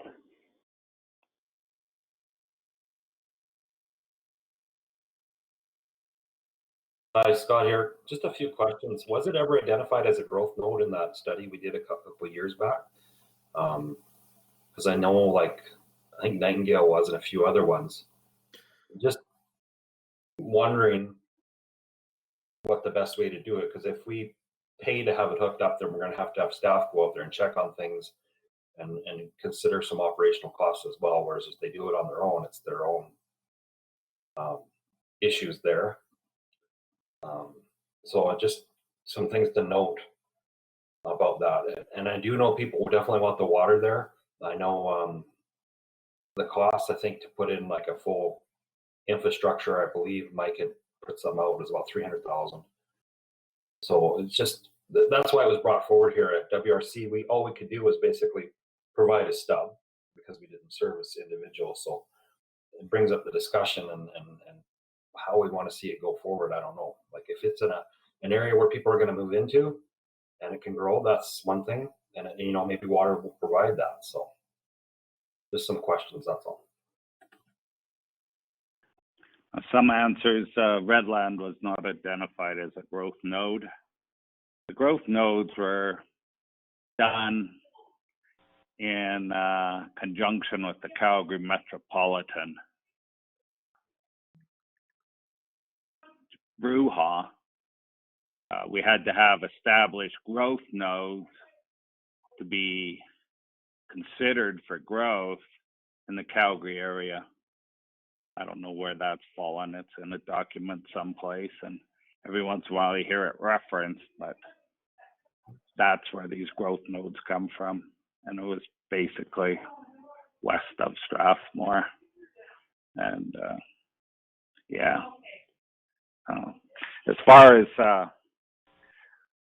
when Rosebud, I wasn't involved in that when they got started, but they got the engineer and they looked after the construction and they facilitated it. The county put in some money and they looked after it themselves until the water treatment testing of it. The county sent an operator out and looked after that, and yeah, and it's a good system.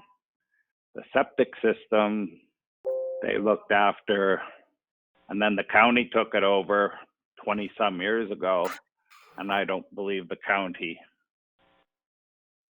we're having problems with it now, and I don't say the lifetime was probably spent anyway, but the county were surprised when they seen some of the infrastructure when they looked into it.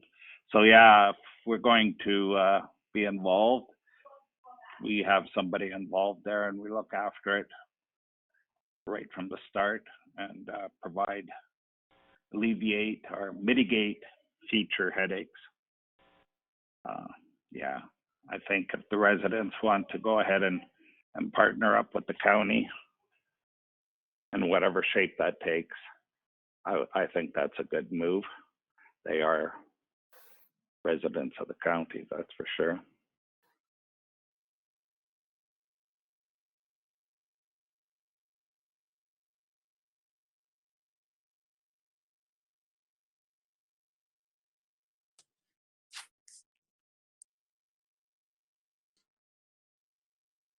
Any more council discussion? Councillor. Go ahead, Councillor Eckert.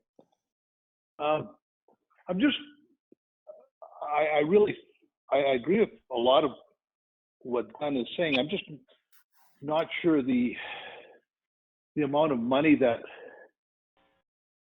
the county, like the partnership has to work. We have to figure out a way that it's sort of fair to both partners, both to the county and to the people in Redlands. Because my looking at it is, it's going to cost somewhere around just off like sort of like $30,000 a household to get water into Redlands, which is what it cost me to drill a well. But I'm not sure how much of that cost they're would be willing to take forward. And if we put a caveat on the houses that they have sold and all that kind of stuff, are these properties going to be saleable if we're looking for 15 or 20,000 of that money from the county? So I think administration needs to look into what it would cost and how we basically force everybody in Redlands to, either take the water now or at a future date take the water. So I just don't want to see the county being on the hook for $30,000 per person for water when every resident, all my acreage owners in the area around me are all on the hook for drilling their own water wells.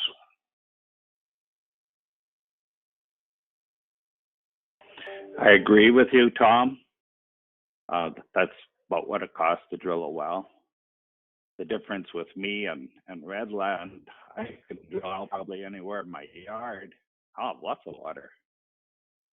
Not the case in Redland or Rosebud. They for a lot of that area going out to Dallam, there's people there can't drill wells. There is no water. I couldn't agree facilitating and helping. Maybe there's a grant available because they are a hamlet, a cluster existing. It's not a development issue. But I believe if we're acceptable in principle and staff, we could get a meeting with the Redland people and we can lay it out to them and ask them, what are your dreams? What do you want to do? And let them drive it. And if they want to put it in themselves, I guess is the county agreeable to that, having these lines? And in 20 years from now, somebody's going to look down that vault and see this spider web network of, but that's 20 years from now. It's a future problem. But that's the meaning of this letter to, at the very least, I think the county should be able to facilitate a meeting with Redland and WRC. Ask the residents. I'm thinking with the tenders coming back the way they did, or near half the price, I think, as engineered costs were originally. It's probably a good time as far as cost savings. So, but I'm thinking it all starts at the meeting and see what everybody's wishes and dreams are for the future. If that makes any sense.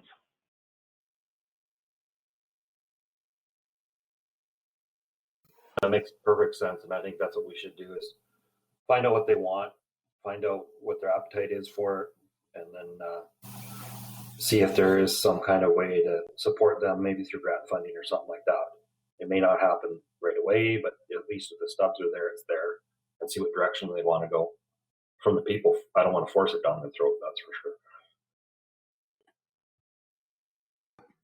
Madam Reeve, it's Matt here. I can speak on the planning and development side to this. So I think as the CAO just circulated in our municipal development plan, it is listed as a hamlet, Redlands is.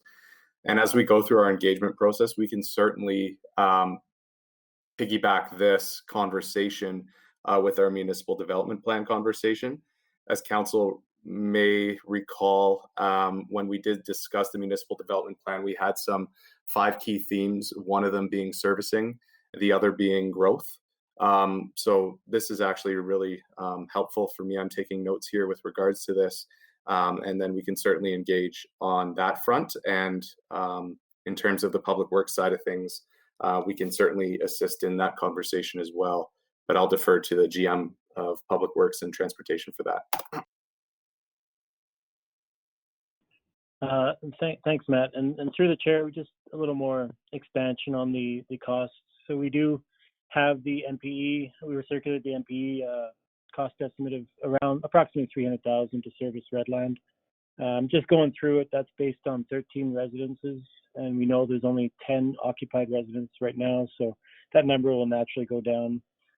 Just a cost breakdown, it's actually split into a wheatland cost and a homeowner cost. So to service a mainline piping through the right-of-ways there, we're looking at around $115,000. We could say municipal cost to service up to the property lines or up through the road right-of-ways, and then the homeowner cost would be approximately $15,000 per home, $150,000. So we're looking at about a 50-50 split if we went that route, with each landowner being responsible for about $15,000 per household.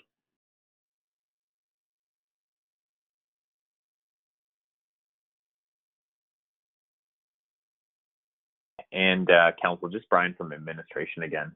So just to note and just clarify the 2 roles between the WRC and Wheatland County in this one. So Wheatland County would be responsible for the transition through Redland, and the WRC would be responsible for the transmission from their plant to Rosebud. And then once it gets to Rosebud, it's, again, the infrastructure is in place there, so there's no cost besides regular maintenance. But this would be $300,000 for the county and the residents, depending on whatever split if this project is undertaken.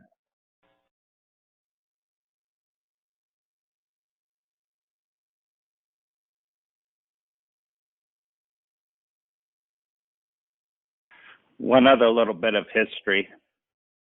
When Rosebud did theirs, they put in a clause in theirs that any future hookups in Rosebud, they pay, I believe, $4,000. into reserves and went into reserves. And hence, for people wondering where this $4,000 come from, the county instituted as county-wide a few years ago. But yeah, it was their outlook for the future, people trying to pay, everybody should pay their fair share, and facilitating that. So yeah, that's, things can work when everybody works together. So, through the chair, are you looking for a motion to move this forward? I think so. If we had the county facilitate a meeting and see what the results of that meeting is, I guess I put a can't ask motion on any. the floor that the county work with the Wheatland Regional Corporation to facilitate a meeting with the residents of Redland and see what their feelings are, and to further have staff prepare some numbers so that they're available for that meeting. There's a motion on the floor. Council discussion. Councillor Arcadier, I'm just reading the WRC letter again. They're suggesting those 2 stubs, and I think that should be included just in case our meetings with because of this COVID thing don't, the meeting with the people in Redlands and all that kind of stuff, they might be longer than what the pipeline takes to get past Redlands. So I think we should include putting the stubs in so that we can at least know that we're going to try to service Redlands. So that's just, I think that should probably be in the motion. Yeah, I don't know, Tom. That, but Okay. Go ahead, Glenn. Wheatland Regional were putting it in anyway. That'd be part of their infrastructure. It's on their pipe. After the valve, it would become somebody else's responsibility. But those stubs are going in irregardless of the county motion, I would say. I don't think if we make a motion, then maybe somebody come along and say, hey, maybe the county should pay for these stubs. And I don't think that's your intent. I'll leave the motion as it is. The big thing is to get a meeting together with the people, and it has to be in a timely manner, because you don't want to hold up the line simply because of what's going on out there. And I don't think it's going to be that hard to set up a meeting for it. By that, I think within the next week or within the next month, there's not going to be an issue with getting people together to have a meeting anyways. Yeah, I'm just reading paragraph 5 of the letter, and it says, as per the actual connection off the main line, at this point, WRC is suggesting that there be 2 stubs. So they're suggesting there be 2 stubs. I just want to make sure that there are 2 stubs. That's all I'm getting at. Yeah. I believe that is a motion at WRC to put in 2 stubs. And the 2 stubs was so there's nobody crossing our main line. So if you're on one side of the line, you hook up to that side, that stub. That's the only reason. If we only use 1 stub, well, it's not a big deal. It's just going to be a T with a cap on it for now. Okay.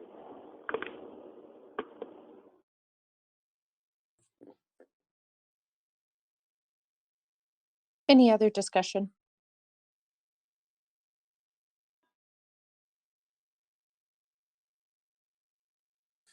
Is any councillor opposed to the motion?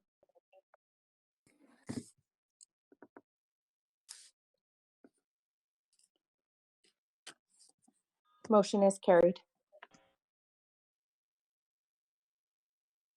That leaves us with 2 closed session matters. Prior to us moving into closed session, I'll ask each councillor to please affirm that they are in a private setting where they will be the only person able to access confidential information in order to uphold our council code of conduct. So we'll do a roll call for that. Reeve Link affirms I'm in a private location. Deputy Reeve Clausen. Affirmed. Counselor Wilson, Yes, ma'am. Counselor Bigger, Affirmed.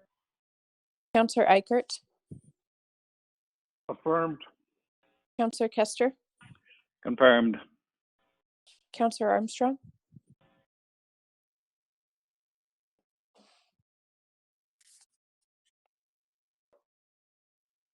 Sorry. Yes, I'm in a secure area. thanks. I will now move us into closed session. Is any counselor opposed? Motion is carried. So I will move us out of closed session. Is any counselor opposed? Motion is carried. Any motions arising from closed session?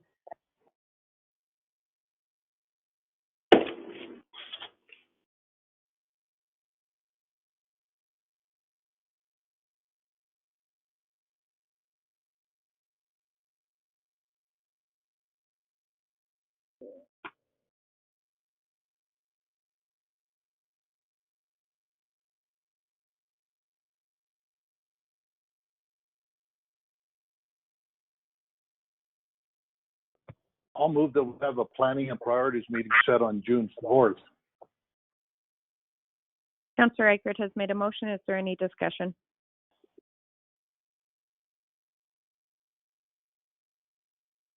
Is any counselor opposed?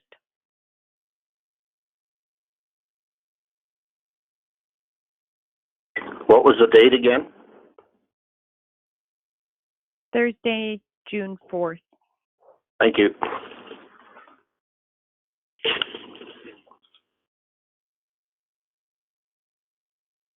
Motion is carried. That completes our agenda for today. A motion to adjourn.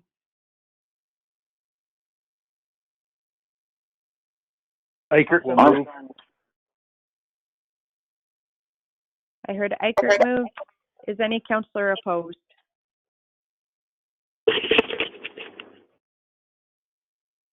Motion is carried. Thanks, everyone.